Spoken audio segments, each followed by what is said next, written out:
আল্লাহর ইবাদত। আর দ্বীনের হক হলো কোন একটা রাষ্ট্রে সকল প্রকার আইন কানুন যা আছে এগুলি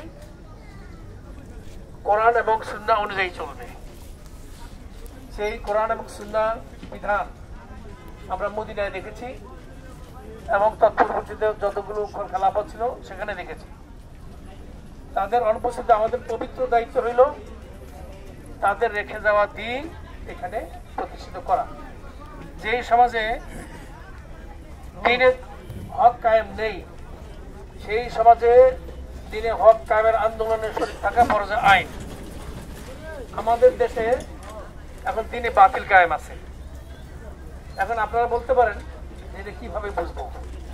এটা বোঝার উপায় হইল আল্লাহর একটা ঘোষণা আছে, আল্লাযীনা ইম্মাক্কানাহুম ফিল আরদি আকামুস সালাতা ওয়া আতাউজ যাকাতা ওয়া আমরু বিল মা'রুফ ওয়া নাহাউ আনিল মুনকার ওয়া লিল্লাহি আকিবাতুল উমুর।